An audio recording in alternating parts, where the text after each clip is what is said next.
we obviously exist in a bubble in the community to an extent. We see what people who watch us see and say and stuff like that.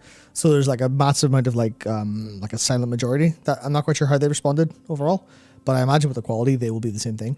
But I have this sort of thought in my head of like people have been so dissatisfied with the lore and the story and stuff that the effort they've put into these side quests will just pay off in terms of how people are playing. It will likely just pay off for everyone engaging with content and the world, and it'll just be good times, I think. Yeah. One of the things that we were talking about like content strategy and all of that before this came out, and we were noticing like, lore videos, like we put a lot of care into them, but they don't necessarily get views versus some other sorts of videos. And we were thinking like, okay, why is this?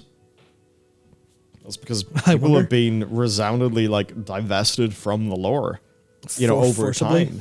And the only way that this stuff is actually going to be successful in the future is if people become emotionally reinvested into the world of Warcraft in the same way that they initially got invested into it because they were 13 years old, traipsing around a big enchanted forest with cool music and a bunch of badass people with warglaives.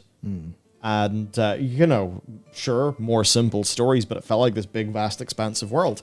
And that captured people's imaginations. And now, like, even take the dragon with the dwarf visage. Ferris. Yeah. Very short quest. Sorry for Stress. Very short quest. It actually does get paid off later on. Won't spoil that, but it's really nice. But like that's like that one little quest. I mean, that's probably going to make most people feel more than most of Shadowlands did. Oh, right? Yeah. I mean, immediately I'm gonna say three. There's three that really stand out to me. There are 3 side quests that I've done, and I know there's a 4th and like a 5th I haven't done yet that people have talked a lot about. But I'm just like, I value what I've done so far more than every part of Shadowlands put together. Yeah. And kind of going back to our discussion about the sorts of content we're making, like, you're like, right, the only way that us doing what we really want to do with lore, anyway, that could possibly be successful is if we and our viewers kind of fall back in love with the world again. And the only way that's going to happen is really good stories. And I think one of the reasons why FF14 like really captured so many of the WoW players when it did is because that investment in a secondary world that I think we crave because we're playing a fantasy RPG, that was provided to us with FF14. And now you look at somewhere like the Dragon Isles and, World of Warcraft is providing it to us. And in fairness to Blizzard, when it comes to the mechanics of questing and stuff like that, they are definitely able to do more than FF can do sometimes. Substantially. Because, borked engine, please understand. I mean, in both cases, but you can definitely feel the please understand whenever Yoshi P says it. Yeah, they're both dancing with severe limitations. It's just their limitations are in different angles. And they're both overcoming those limitations. There's going to be a point in a couple of years where they'll like meet in the middle, I imagine. It's going to be crazy. Because FF's been doing so much better work in terms of how quests feel to play. And World of Warcraft has been going, all right, we see what you JRPG motherfuckers are doing with all that like dialogue and stuff and having players stand around and wait for dialogue. Let's do that. And everyone's like, wait, so I just finished a question and I could just mount up and fly away, but immediately the NPCs start talking again and start moving over to, in this one specific area, they're moving over to the cliff just to continue the conversation. I didn't fucking fly away. I'm walking over there with him, just be like, what are you talking about? Yeah. Oh, this is a really nice epilogue bit to this quest line. That was a striking bit of dialogue that made me understand these characters more, and it felt real and wonderful. Like, excellent. What's that? You had a impact on a character's story beyond what's in your quest log? Yeah. Madness. Doesn't normally happen. Yeah. I mean, it sort of like kind of could have, in the past, but it's happening so much more successfully now. And in a setting that is, I think, so much more in line with what players actually wanted from this IP.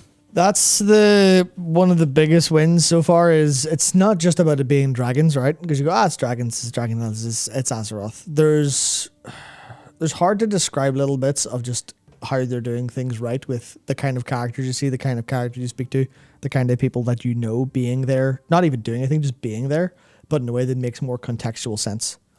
The example I'll use is we always hate the shit out of how Bane was treated in Shadowlands. Because Bane was there and he sat there and did nothing.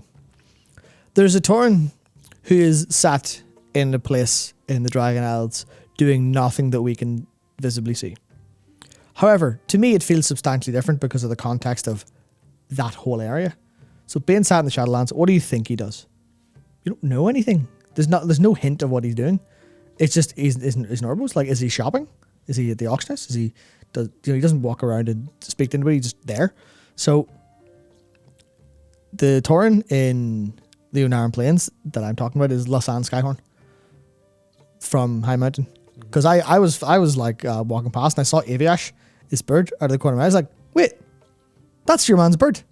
And then I went over and I saw him standing, but he's standing around where the Grand Hunt trainer is, where all like the Shakar Hunt stuff like begins. And the context there is me going, oh, yeah, the High Mountain, because the Tauren and the Chieftain or the Tauren and the Centaur have that weird thing, but the High Mountain didn't have that weird thing with the Centaur, so it makes sense for the High Mountain Tauren to be there, and obviously big into hunting. So they're clearly, I can tell the intent is for them to be like hunting together and learning from each other. And obviously, like as a representative of the High Mountain, you're like, okay, that's really cool.